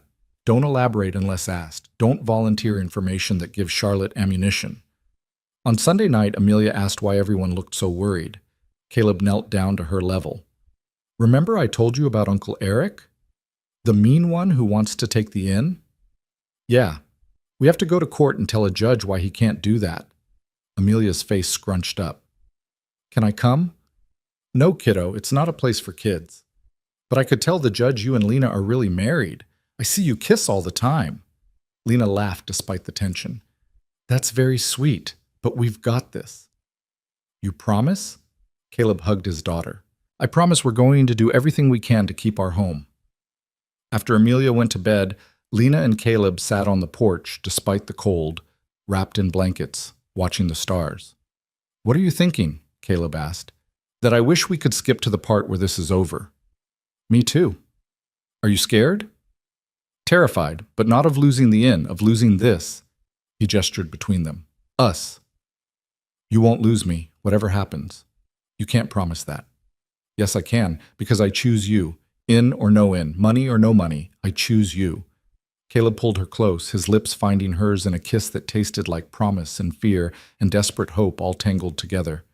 I choose you too, he murmured against her mouth. Always. The courtroom was smaller than Lena expected, wood-paneled and austere, with high windows that let in weak winter light. Judge Patricia Hernandez was a woman in her 60s with sharp eyes and the no-nonsense demeanor of someone who'd heard every story and believed very few of them. Eric sat on the opposite side of the room with Charlotte Vance, his expression carefully neutral. He didn't look at Lena, didn't acknowledge Caleb, just sat there like this was a business transaction, which to him, it probably was. Jennifer presented their case first. She walked the judge through the timeline, the loan requirements, the legal marriage, the evidence of cohabitation and shared finances. She called witnesses, the loan officer from the bank, the contractors who'd worked with Caleb, neighbors who'd seen them together. Sarah Reed testified about Christmas, about watching her brother fall in love, about seeing Amelia thrive in a stable home. My brother doesn't do anything halfway, Sarah said. When he commits, he's all in. And he's all in with Lena. Then it was Charlotte's turn. She methodically dismantled the timeline, highlighting every suspicious element. The broken engagement, the sudden marriage, the loan approval, the financial transfers. She called Marcus Hale to the stand. Marcus testified that Lena had been desperate to save the inn, that she'd been facing foreclosure, that the marriage came out of nowhere. Did she seem in love with Mr. Reed? Charlotte asked. I don't think she knew him well enough to be in love, Marcus said carefully. It all happened very fast. Did she tell you about the marriage before it happened? No, I found out when everyone else did. Charlotte nodded, satisfied. No further questions. Jennifer's cross-examination was brief. Mr. Hale, you were engaged to Miss Whitmore, correct? Yes. And you broke off that engagement when you learned about her financial troubles, didn't you? Marcus stiffened. The situation was complicated. You didn't want to tie your assets to a failing business. Isn't that what you told her? I wanted to protect both of us. by leaving her to handle it alone. Objection, Charlotte said. Relevance. It goes to credibility, Your Honor. Mr. Hale has a vested interest in discrediting Miss Whitmore's current marriage. Judge Hernandez considered. I'll allow it. Answer the question, Mr. Hale. I thought postponing was the smart move, Marcus said tightly, but Miss Whitmore disagreed, and she found someone who was willing to take the risk you weren't. Marcus didn't answer. Jennifer turned to the judge. No further questions. When it was time for Lena to testify, her hands were shaking. Jennifer had warned her this would be the hardest part. Charlotte would go after her with everything, trying to break the story, expose inconsistencies, prove fraud. Charlotte started gentle. Background questions, the inn's history, the foreclosure threat. Then the questions sharpened. Miss Whitmore, you've testified that you married Mr. Reed because you trusted him, but you'd known him for less than a month. Why would you trust a stranger with your entire livelihood? Lena chose her words carefully. Because in that month, he showed up every day. He worked when he didn't have to. He offered help when nobody else would. Trust isn't always about time. Sometimes it's about consistency. Or desperation. Maybe both. Charlotte raised an eyebrow. So you admit you were desperate. I was facing foreclosure. Yes, I was desperate. But that doesn't make the marriage fraudulent. Doesn't it? You needed a solution. Mr. Reed provided one. You both benefited financially. That's not a marriage. That's a transaction. It started as a solution. It became a marriage. When? When did it become real? Lena thought about all the moments, the dinners, the gala, the kiss in the truck, the way Caleb looked at her like she was worth fighting for. I can't point to a single moment. It was gradual, but by Christmas, I knew. I loved him, and this was real. Convenient that this realization came after the loan was approved. It wasn't convenient, it was terrifying, because I'd been protecting myself for so long, and suddenly I was letting someone in. Charlotte paced. You're asking this court to believe that you fell in love with a man you married for financial reasons, and that this love conveniently validates a marriage that looks, from every objective angle, like fraud. I'm asking the court to believe that people are complicated, that relationships don't always start the way they're supposed to, and that something can begin as practical and become profound. Charlotte stared at her for a long moment. Then she said, No further questions. Caleb's testimony was next. He was calm, steady, answering every question with the same unflinching honesty he'd shown in the deposition. Charlotte tried to rattle him, pointing out financial benefits, questioning timelines, suggesting ulterior motives. But Caleb didn't budge. Mr. Reed, you've received significant financial benefit from this marriage. Ownership stake, paid contracts, access to property. Are you really asking this court to believe that wasn't part of your motivation? No, Caleb said simply. I'm not saying money wasn't a factor. It was, but it wasn't the only factor. And it's not why I'm still here. Then why are you still here? Because I love her, because she's built something worth preserving, and because walking away from something hard isn't who I am. Charlotte's expression flickered. That's very noble, Mr. Reed, but nobility doesn't change facts. You married a stranger for financial gain. I married someone I was starting to care about, who needed help I could provide. The rest came after. How convenient. No, Caleb said, his voice harder now. Not convenient, messy, complicated, real. Not everything fits into a neat box, counselor. Sometimes life is just people figuring it out as they go. The courtroom was silent. Charlotte sat down. Judge Hernandez looked at both parties. Closing arguments. Jennifer stood first, summarizing their case. A marriage that started unconventionally but met all legal requirements. A relationship that grew into genuine partnership and love. A challenge from a stepbrother with clear financial motives and a history of harassment. Charlotte's closing was surgical. She laid out the timeline, the financial benefits, the suspicious speed. She argued that the marriage was a scheme to defraud the bank and manipulate inheritance laws, that the recent romantic development was a retroactive justification for what began as pure fraud. When both sides finished, Judge Hernandez removed her glasses. This court will take the matter under advisement. I'll issue a ruling within 2 weeks. Court is adjourned. The gavel came down. Lena felt Caleb's hand find hers as they stood. Across the room, Eric finally looked at her. His expression was unreadable, but there was something in his eyes that might have been doubt. Outside the courthouse, Jennifer was cautiously optimistic. You both did well. The judge didn't show her hand, but she asked good questions. That's promising. What happens now? Lena asked. We wait. 2 weeks felt like an eternity. They returned to the inn in silence, the weight of waiting already settling over them like fog. Jennifer had promised to call the moment the ruling came through, but 2 weeks stretched ahead like an impossible distance. Lena tried to focus on the daily operations, on the guests who were slowly returning now that word had spread about the successful gala, but every phone call made her heart jump. Every notification on her screen felt like it might be the one that changed everything. Caleb threw himself into work with renewed intensity, as if he could build their future into the bones of the inn through sheer determination. He finished the West Wing renovations, started on the exterior painting that had been deferred for years, drew up plans for a garden renovation in the spring. Lena watched him from the office window one afternoon, his movements precise and purposeful, and realized he was doing what he always did when things were out of his control. He was building something he could control. Amelia sensed the tension but didn't fully understand it. She asked once if they were going to have to move, and Lena had knelt down and promised her that no matter what happened, they would figure it out together. The little girl had seemed satisfied with that, returning to her dinosaur books and her elaborate chalk drawings on the sidewalk out front. On the 4th day of waiting, Marcus showed up. Lena was checking in a couple from Seattle when she saw him through the window, standing beside a rental car in the parking lot, like he wasn't sure he should actually approach the building. She finished with the guests, handed them their room keys, and walked outside. Marcus. He turned, and she was struck by how uncomfortable he looked. The polished confidence he'd always worn like armor was gone, replaced by something that looked almost like shame. I shouldn't have come, he said.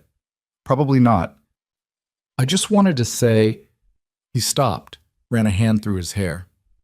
What I said in court. It was true, but it wasn't complete. Lena crossed her arms. What does that mean? It means Charlotte asked specific questions, and I answered them honestly. But she didn't ask if I thought you were capable of fraud.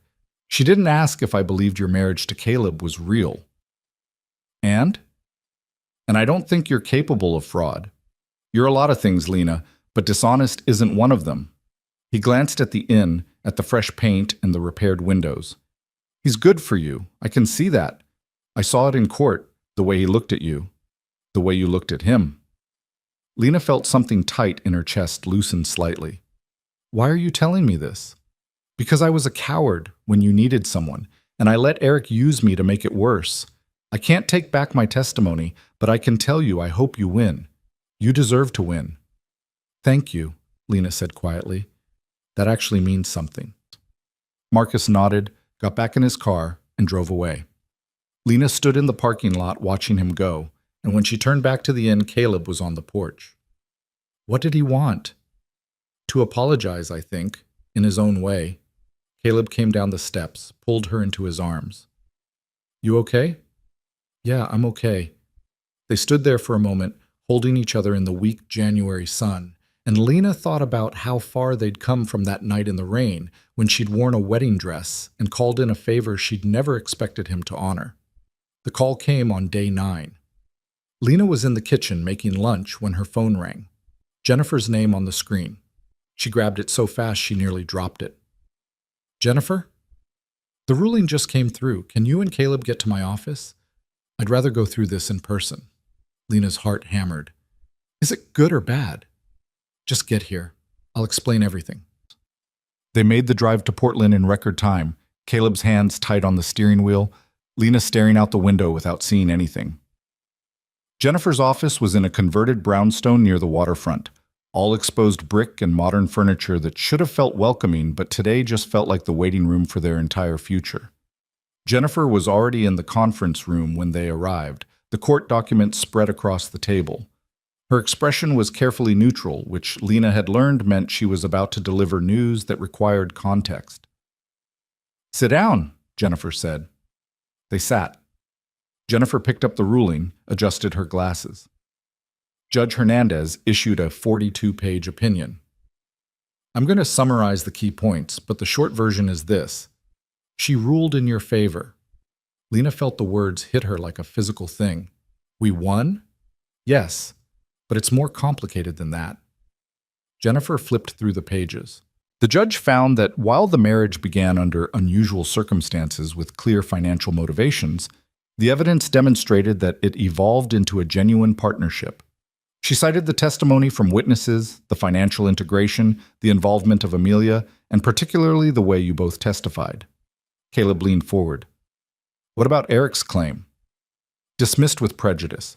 She found that his challenge was not made in good faith, but rather as a means to acquire property through legal harassment. She noted his pattern of attempting to force foreclosure, the insurance complaint, and the timing of his legal action. She also found that even if the marriage had been purely transactional at its inception, it met all legal requirements and there was no evidence of fraud against the bank or any other institution. Lena felt tears building. So the inn is safe. The inn is safe. Eric has no claim to ownership. The marriage is legally valid and protected. Jennifer set down the papers. But there's more. More. Judge Hernandez included language in her ruling that essentially creates a roadmap for other couples in similar situations. She acknowledged that marriages of convenience exist, that they're not inherently fraudulent, and that the law should recognize the difference between a business partnership that includes marriage and actual fraud. It's a significant legal precedent. Caleb's hand found Lena's under the table. So we're done? This is over? Eric can appeal, but given the strength of this ruling and the judge's findings about his motives, I don't think he will. And even if he does, you're in a much stronger position now. Jennifer smiled, genuine warmth breaking through her professional demeanor. You won, both of you. Congratulations. They left the office in a daze, made it to the truck before Lena broke down completely, tears streaming down her face as all the fear and tension of the past weeks released at once. Caleb pulled her across the console into his lap, holding her while she cried, his own eyes wet. We did it, she said against his shoulder. We actually did it. You did it. You fought for this place, for us, for everything. We fought together. They drove back to the inn with the windows down despite the cold, both of them needing the sharp air to make this real. When they pulled into the driveway, Amelia was waiting on the porch with Sarah, who'd driven up that morning to watch her during the meeting. Amelia ran to the truck before Caleb had even turned off the engine. Did you win? Did we get to keep the house? Caleb scooped her up, spun her around. We won, kiddo. We get to keep it all. Amelia shrieked with joy, throwing her arms around his neck. Sarah approached more slowly, her smile warm. I knew you would, she said. You're too stubborn not to. They celebrated that night with pizza and sparkling cider, Amelia insisting on making a toast, even though she had to stand on a chair to reach everyone's glasses. The inn felt different now, Lena thought. Not just saved, but truly theirs. Not haunted by the threat of loss, but filled with the promise of what they could build. After Amelia went to bed, the adults sat around the kitchen table. Sarah asked about the ruling, and Lena and Caleb took turns explaining it, the relief evident in every word. What are you going to do now? Sarah asked. Lena and Caleb exchanged a look. They hadn't talked about it explicitly, but the answer felt obvious. We're going to run this in, Lena said. Really run it. Make it what it's supposed to be. Together, Caleb added. Sarah raised her glass. Then here's to new beginnings. They clinked glasses, and Lena felt the last piece of tension leave her body. This was real. This was theirs. This was home. The next morning, Lena did something she'd been avoiding for months. She went through the boxes of her grandmother's belongings that had been stored in the attic since her death. She'd been afraid to look at them, afraid of the weight of legacy and expectation and all the ways she might have failed to live up to the woman who'd built this place. But now, with the inn secure and her marriage solid and the future finally feeling possible instead of terrifying, she felt ready. The boxes were dusty and water-stained, filled with photographs and ledgers and letters. Lena sat cross-legged on the attic floor, going through them one by one. There were pictures of her grandparents when they were young, standing in front of the inn the year it opened. Images of parties and gatherings, the ballroom full of people in elegant clothes, letters from guests who'd visited and fallen in love with the place. And at the bottom of the third box, she found a journal. It was leather-bound and worn, the pages yellowed with age. Her grandmother's handwriting filled every page, neat and precise. Lena flipped to a random entry, dated June 1978. Robert says I worry too much about money, but how can I not? The inn is our entire life. If it fails, we lose everything. But he reminds me that we built this place with love, and love doesn't fail. I hope he's right. Lena read further, finding entry after entry about the struggles of running the inn. Lean years and difficult guests and repairs they couldn't afford, but also joy. Celebrations, weddings held in the ballroom, families who returned year after year. And then she found an entry that made her breath catch. Sometimes I wonder if we were fools to take this risk. We mortgaged everything, trusted in something we couldn't prove would work. But Robert looked at this property and saw a possibility where everyone else saw a money pit. And I looked at Robert and saw someone worth betting everything on. I think that's what marriage is, really. Betting everything on someone and hoping they do the same for you. Lena closed the journal, tears streaming down her face. Her grandmother would have understood, would have seen what she and Caleb were building and recognized it as the same kind of gamble she'd taken 60 years ago. She took the journal downstairs, found Caleb in the office reviewing contractor bids for the spring renovations. "Read this," she said, handing him the journal open to that entry. Caleb read slowly, his expression softening. When he looked up, his eyes were wet. "She would have liked you," Lena said. "You think?" "I know, you're exactly the kind of person she respected. Someone who shows up and does the work and doesn't quit when it gets hard." Caleb pulled her into his lap, the chair creaking under their combined weight. "I want to do something," he said. "What?" "I want to make this official, not the legal part. That's already done. But I want to marry you again, the right way, with our people there, with Amelia and Sarah and everyone who's been part of this." Lena's heart swelled. "A real wedding? The realest wedding, because you deserve that. We deserve that." "When?" "Spring, when the garden's finished and the inn looks the way it's supposed to, when we can stand here and show everyone what we've built together." Lena kissed him, long and deep and full of promise. "Yes, let's do it." They spent the next 3 months transforming the inn. The spring renovations were extensive: new landscaping, restored exterior trim, a complete overhaul of the guest rooms. Caleb worked alongside hired contractors, teaching Amelia basic carpentry on weekends, showing her how to measure and cut and build things that would last. Lena focused on the business side, booking events and building relationships with local vendors and creating marketing materials that told the story of the inn's revival. The narrative practically wrote itself. Historic property saved by unconventional marriage becomes thriving community hub. The local paper did a feature. A regional magazine followed. Bookings tripled. And through it all, they planned their second wedding. This time, there would be flowers and guests. And vows they wrote themselves instead of the standard legal phrases repeated in a courthouse. This time, it would be a celebration instead of a transaction. Sarah helped with the planning, her natural organizational skills turning Lena's vague ideas into concrete timelines and checklists. Amelia appointed herself the keeper of the guest list, insisting that anyone who'd helped them during the hard times needed to be invited. "Even Mr. Marcus?" she asked one evening. Lena considered. "Even Marcus? But he was mean to you." "He was scared, and he apologized. People deserve second chances." The wedding was set for the first Saturday in May, when the garden would be in full bloom and the weather would cooperate. They planned it for the late afternoon, ceremony in the garden followed by reception in the ballroom. The week before the wedding, Eric sent a letter. Lena opened it with trepidation, expecting another legal maneuver or a final attempt at sabotage. Instead, she found a single page of handwritten text. "Lena, I'm not good at apologies, so I'll keep this brief. I was wrong. Wrong to challenge you. Wrong to try to take what you'd built. Wrong to let old resentments poison something that should have been about family. You've proven that you can run the inn better than our father ever did, and better than I could have. I hope you and Caleb are very happy. I won't be at the wedding, but I wanted you to know I'm glad you won. Eric. Lena read it twice, then showed it to Caleb.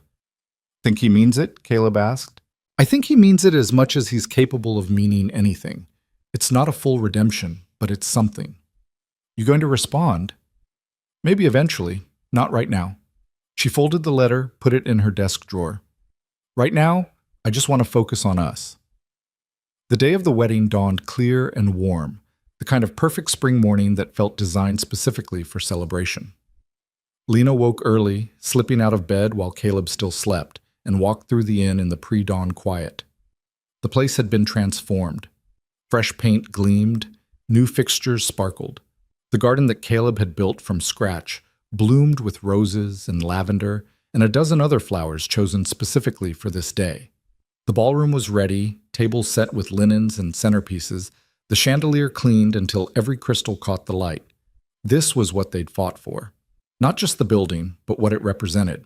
Legacy and possibility, past and future. The courage to bet everything on something worth saving. Sarah arrived at 8 with an army of helpers, taking over the final preparations with military efficiency.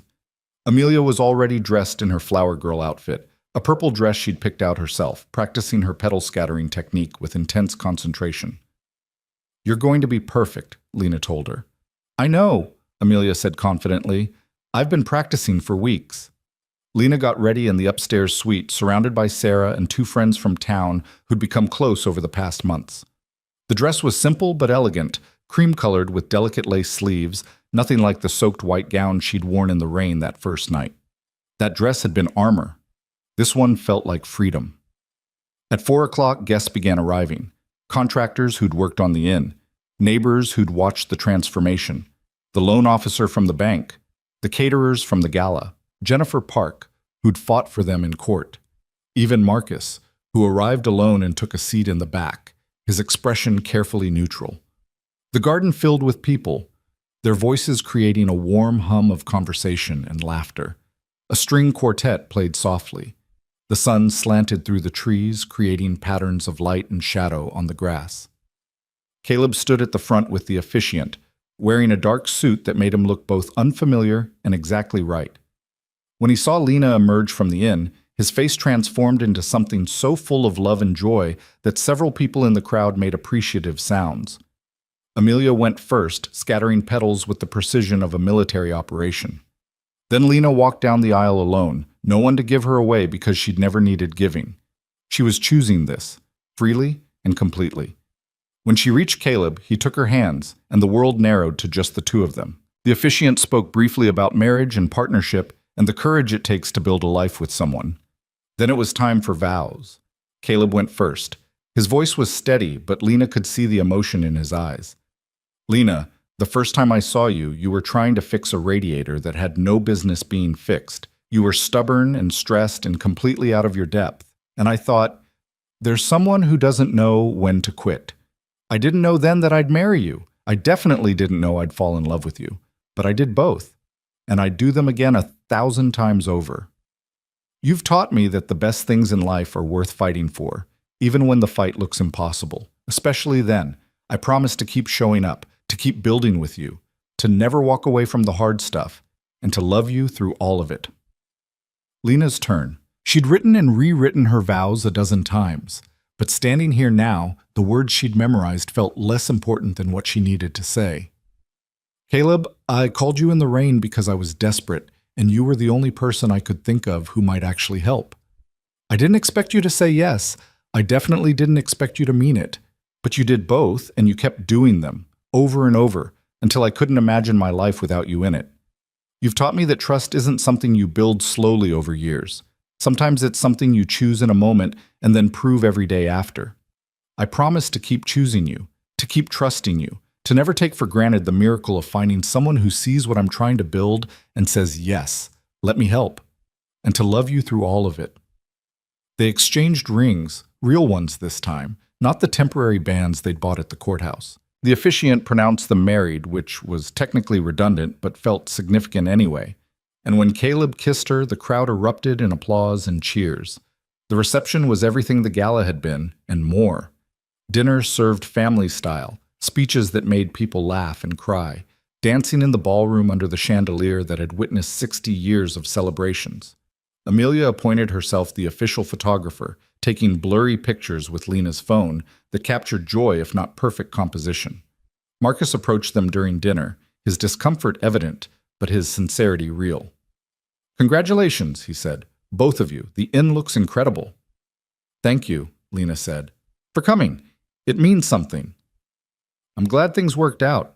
He glanced at Caleb. "Take care of her." "Always," Caleb said simply. Marcus nodded and retreated, and Lena thought about how far they'd all come from those desperate days in December when everything had seemed impossible. As the evening wore on and the guests began to leave, Lena and Caleb slipped away to the porch, needing a moment of quiet. They stood wrapped in each other, watching the last light fade from the sky. "How does it feel?" Caleb asked. "Being married to me. Again." "Right. Like this is how it was always supposed to be. Even though we did it backward?" "Especially because we did it backward. We figured out the hard parts first. Everything else is just bonus." Caleb kissed her temple. "I love you." "I love you too. More than I thought I could love anyone." They stood there until Sarah came to find them, saying the photographer wanted one more picture before the light was completely gone. They went back inside, back to their guests and their daughter and their life, and Lena thought about her grandmother's words in that journal. Betting everything on someone and hoping they do the same for you. She'd bet everything, and she'd won. 6 months later, on a warm October afternoon, Lena stood in the garden watching Amelia chase butterflies through the flowers Caleb had planted in the spring. The inn was fully booked for the weekend, hosting a small wedding in the ballroom and a corporate retreat in the conference rooms they'd added over the summer. Caleb emerged from the workshop he'd built in the old carriage house covered in sawdust, carrying something wrapped in cloth.